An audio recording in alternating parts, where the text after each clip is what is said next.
I did my health fair presentation over mental health support. I'm going to start with a quote. "It is only in sorrow that bad weather masters us. In joy we face the storm and defy it."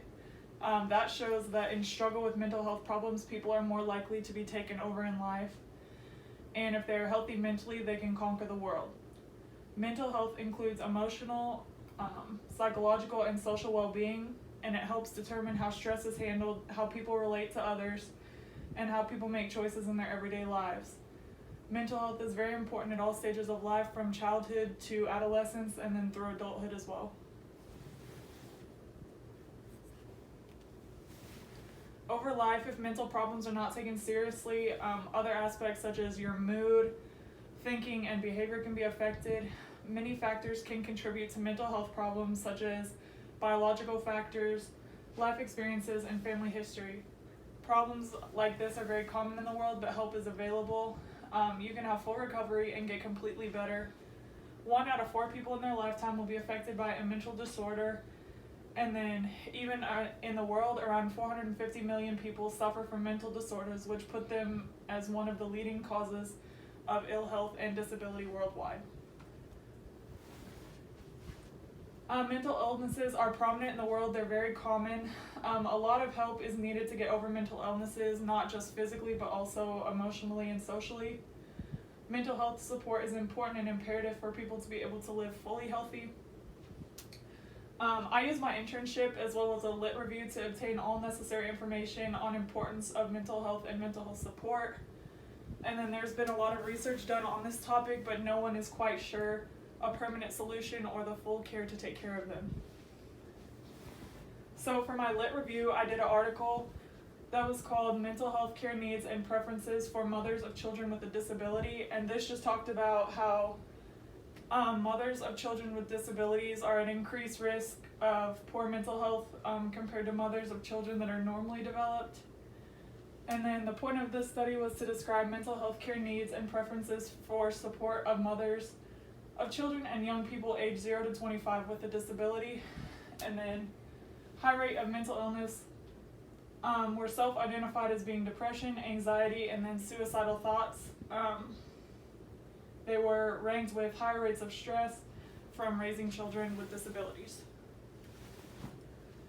75% of the mothers in the study, they showed that they needed professional support, but then only 58% were willing to go get it. There were a lot of barriers that went against accessing their support, such as caregiving duties that make it difficult to schedule appointments, and they felt that mental health problems were not serious enough to require help. And then support was considered the most critical at the time of the diagnosis and during medical intervention for their child. And then the study was used to help mothers with children of kids with disabilities find support and make the ways more easily accessible so that they can find help and then feel at peace with themselves and their children.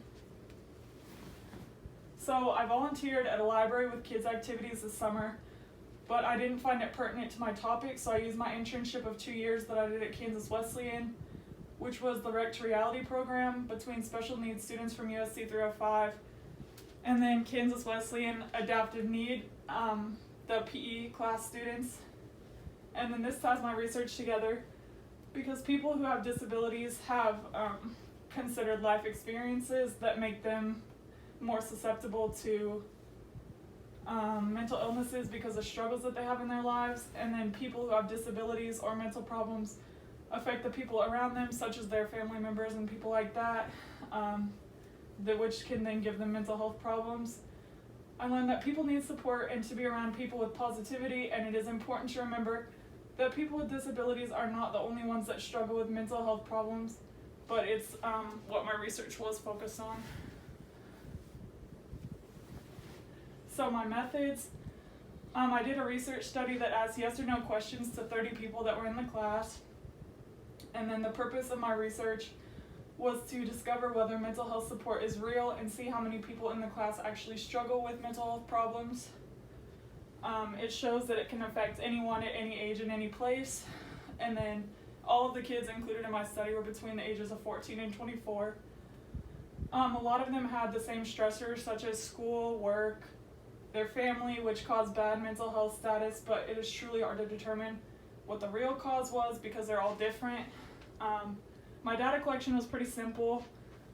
I just looked for answers on mental health support and got answers even if they were basic, and then I did a simple yes or no survey, and it was easy to answer, and a lot of people surveyed felt the same way about the questions and the stresses that are in their lives. So my results, 25 of 30 people felt they would stress more than 5 times a week. 21 out of 30 said they have close family members that struggle with mental illnesses. 29 out of 30 said they feel anxiety in their lives, and then kind of showed that mental illness is real and people really need to get help. And it also shows that there are different ways that the stress can be brought on. And then some people have people to talk to, but then others don't. Either way, a lot of people have anxiety in their lives through jobs or work or school, like I mentioned before. And then just because people are young doesn't mean that they are exempt from having mental illnesses. And then mental health support will go a long way, and we'll be able to have better results on whether mental health problems will go away or not. So from all my research, I concluded that mental health is a real problem worldwide and will grow because people do not go about finding mental health support in the right way. And then a lot of times people blow it off or don't want to believe that they have mental health problems because they think it makes them crazy. Even though I researched primarily children with disabilities, they're again not the only ones affected. If mental health problems continue throughout their lives, other aspects can be affected. And then there are many, many things that come, like they can contribute to poor mental health, but there are ways to fix it too. It's important to be mentally stable in order to be physically healthy too. And very important to have great mental health and great health support, and it could be helping many illnesses be fought off. And it shows that even mental illnesses happen in Salina, Kansas, and they can really affect the overall quality of life. But if mental health is not taken seriously, it can lead to an unhealthy state or even death. And then there's my references. And that's it.